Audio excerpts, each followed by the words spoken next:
So today we are going to see about IELTS reading task 2, reading task test 2, passage 2.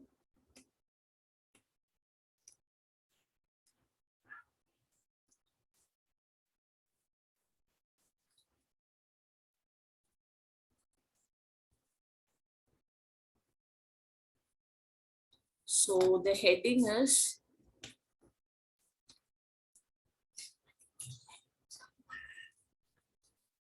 I contain multitudes.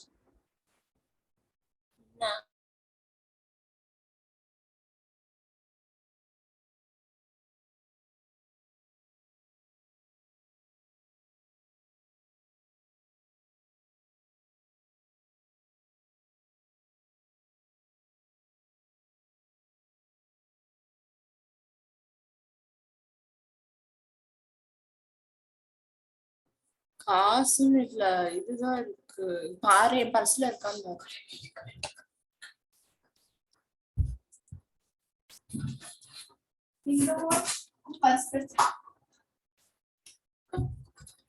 நான் இப்ப இது பண்ண போறேன்ல. So today we are going to see I contain multitudes. Wendy Moore reviews Ed Yong's book about microbes. Microbes, most of them bacteria, have populated this planet since long before animal life developed, and they will outlive us. Invisible to the naked eye, they are ubiquitous. They inhabit the soil, air, rocks, and water, and are present within every form of life, from seaweed and coral to dogs and humans. And as Young explained in his utterly observing and hugely important book, we mess with them at our peril. Every species has its own colony of microbes called a microbiome. And these microbes vary not only between species but also between individuals and within different parts of each individual. What is amazing is that while the number of human cells in the average person is about 30 trillion. என்ன வேணும்? எங்க உன் purse? தெரியல. அங்க ஏதாவது கட்டப்பையில இருக்கான்னு பாரு. இல்ல இது காட்டேஜ் கட்டல பாரு, செல்ஃப்ல பாரு. The number of microbial ones is higher, about 39 trillion. At best, Young informs us we are only 50% human. Indeed, some scientists even suggest we should think of each species and its microbes as a single unit dubbed a holobiont. In each human, there are microbes that live only in the stomach, mouth, or the armpit, and by and large, they do so peacefully. So bad microbes are just microbes out of context, microbes that sit contentedly in the human gut. Where there are more microbes than there are stars in the galaxy, can become deadly if they find their way into the bloodstream. These communities are constantly changing too. The right hand shares just 1/6 of its microbes with the left hand. And of course, we are surrounded by microbes. Every time we eat, we swallow 1,000,000 microbes in each gram of food.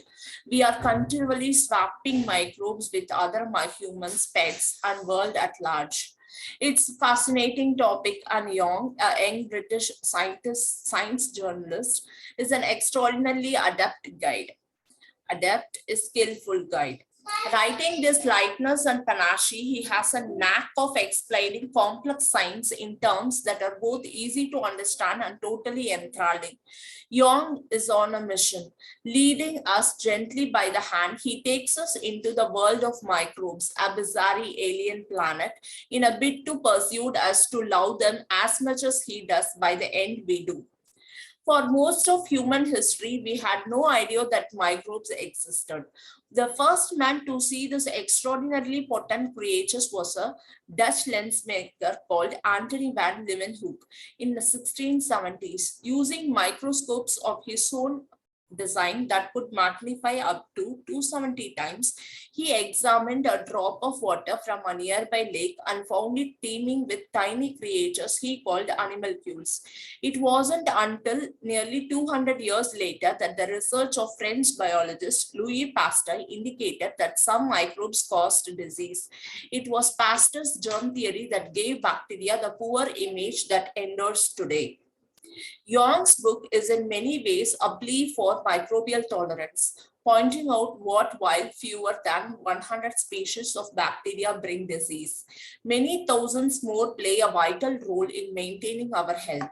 The book also acknowledges that our attitude towards bacteria is not a simple one.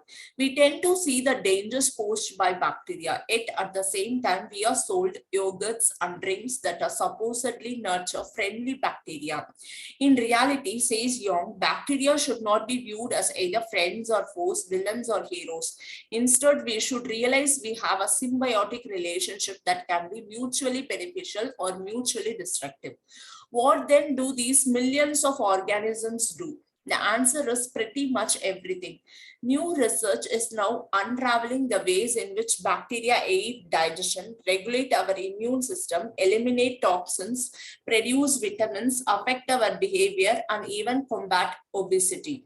They actually help us become who we are, says Young. But we are facing a growing problem. Our obsession with hygiene, our overuse of antibiotics, and our unhealthy low-fiber diets are disrupting the bacterial balance and may be responsible for soaring rates of allergies and immune problems such as inflammatory bowel disease. The most recent research actually turns accepted norms upside down. For example, there are studies indicating that the excessive use of household detergents and antibacterial products actually destroys the microbes that normally keep the more dangerous germs at bay. Other studies show that keeping a dog as a pet gives children early exposure to a diverse range of bacteria, which may help protect them against allergies later. The readers of Young's book must be prepared for a decidedly unglamorous world. Among the less appealing case studies is one about a fungus that is wiping out entire populations of frog and that can be halted by a rare microbial bacterium. Another is about squid that carry luminescent bacteria that protect them against predators. However, if you can overcome your disaster for some of the investigations, the reason for Young's enthusiasm become clear. The microbial world is a place of wonder. Already in an attempt to stop mosquitoes spreading dengue fever, a disease that infects 400 million people a year, mosquitoes are being loaded with bacterium to block the disease. In the future, our ability to manipulate microbes means we could construct buildings with useful microbes built into their walls to fight off infections. Just imagine a neonatal hospital ward coated in a specially mixed cocktail of microbes so that babies get the best start in life. So questions 14 to 16 is going to be MCQs.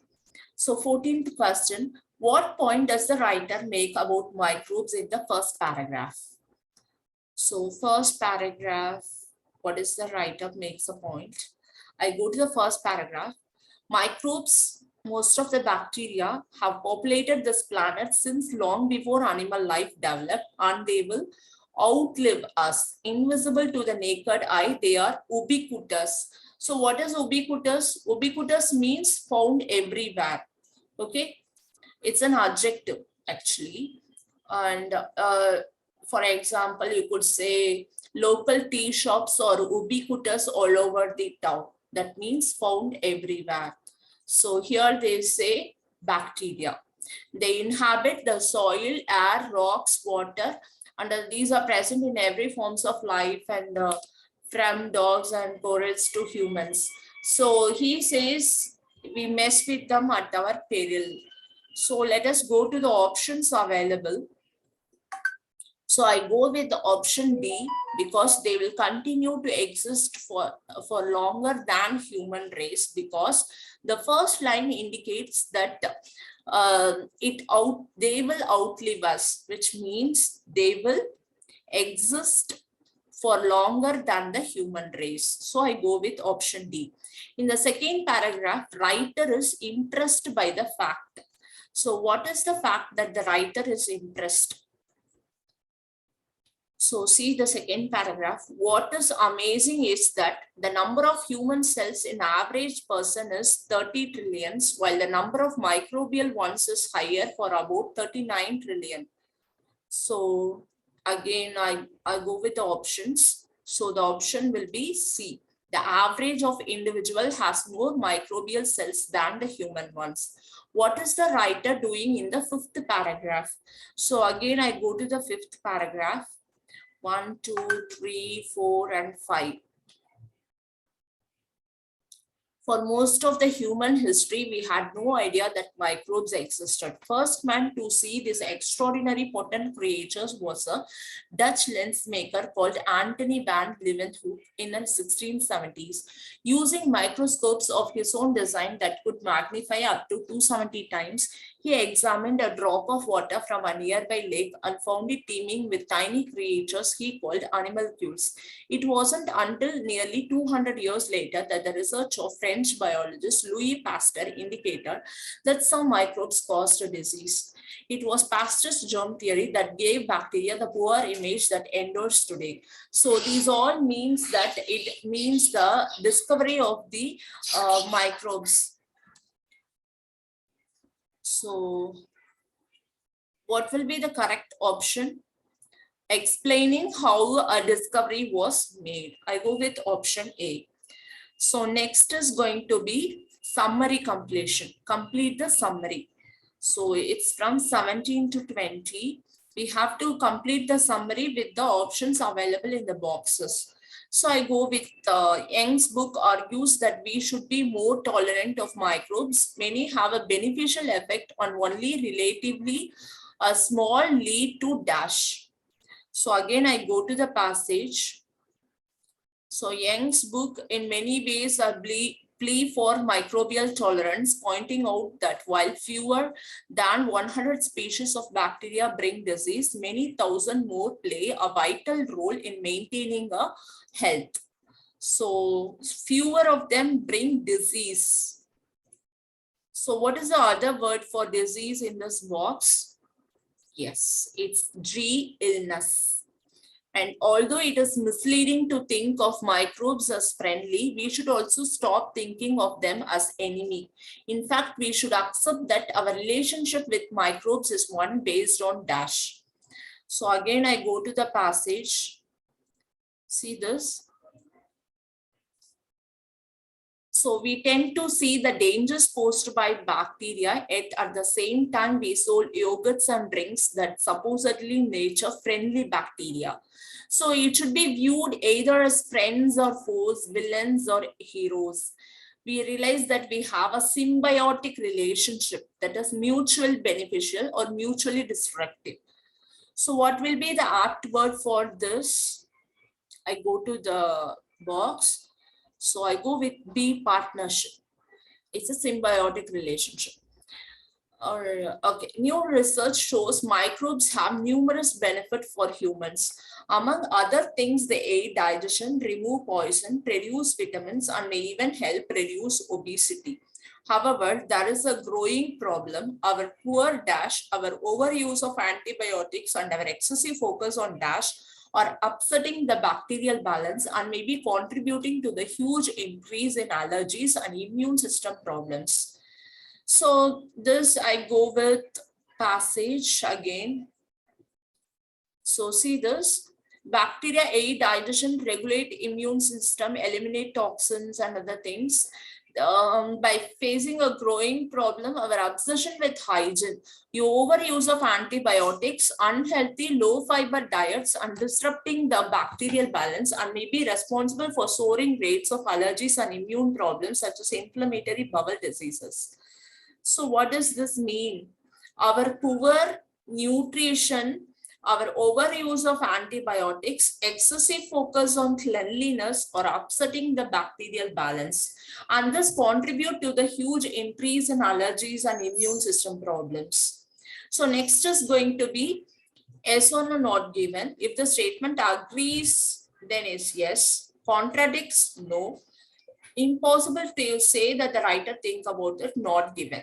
So it is possible that antibacterial products in the home fails to have desired effect. I changed the statement into the question whether antibacterial products in the home fail to have the desired effect. So something about antibacterial effect. So see this. Studies indicate excessive use of household detergents and antibacterial products actually destroys the microbes that normally keep more dangerous germs at bay.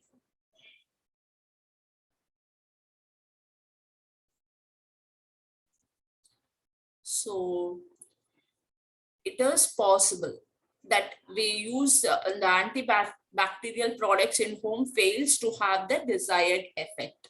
So I go with yes. It is good idea to ensure children come into contact with few bacteria as possible. So is it possible with children to have few bacteria? So dogs as a pet gives children early exposure to a diverse range of bacteria. So when they are exposed to the diverse range, a very large range of bacteria, it helps them to protect against the allergies later. So they say children should be given a diverse range of bacteria in contact. So again, it's going to be no. And because it contradicts, there is a diverse range of bacteria, here few bacteria. So it's no. Young's book contains more case studies than are necessary. So it's more case studies than are necessary. So again, I go to the passage. See this. Readers of Young's book must be prepared for decidedly unglamorous world. Less appealing case studies and yeah. So what could I say? No, not given. It's not given. The case study about bacteria that prevents squid from being attacked maybe have a limited appeal.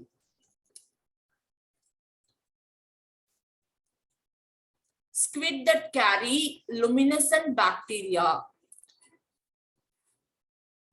protects them against predators. However, if you overcome your disaster for some of the investigations, the reasons for Young's enthusiasm become clear. So what does this mean?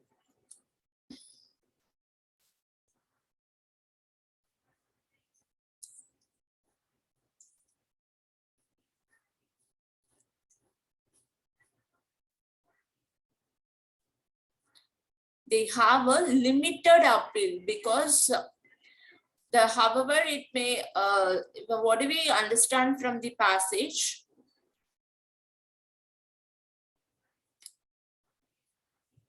It overcome your disaster for some of the investigations. So, yes. Efforts to control dengue fever have been surprisingly successful. So see this. Attempt to stop mosquitoes spreading dengue fever affects 400 million people a year. Mosquitoes are being loaded with bacterium to block this disease. But I haven't got any information that it has been done successfully in stopping this dengue fever. I don't have any information, which means not given.